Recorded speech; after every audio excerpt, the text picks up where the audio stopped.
Voici Mathare, un bidonville de Nairobi, la capitale du Kenya. Près de 500 000 personnes vivent ici. La majorité des habitants de ce bidonville vivent en dessous du seuil de pauvreté, gagnant moins d'1 $ par jour.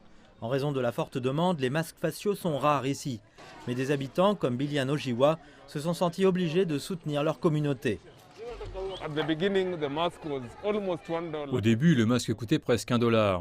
Donc les gens regardaient ce qui est important pour eux. Est-ce de la nourriture ou un masque? Est-ce de la nourriture ou du savon?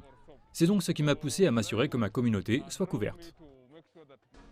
Jennifer Akini est tailleuse dans le bidonville de Mathare au Kenya. Akini fabriquait des vêtements avant la pandémie. Avec le soutien d'autres femmes, elle fabrique maintenant des masques faciaux pour aider les personnes vulnérables.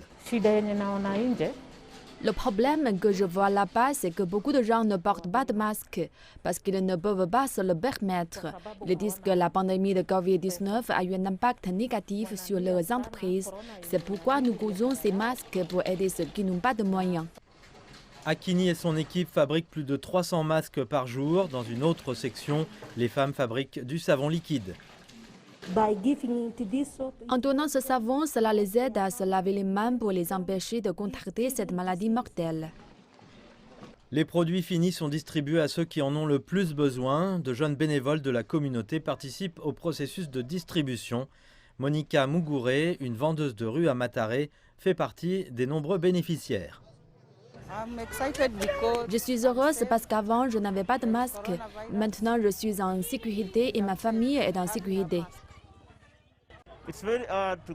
Il est très difficile d'obtenir un masque ici, parce que certains vendeurs le vendent à 10 shillings, et obtenir ces 10 shillings est très difficile.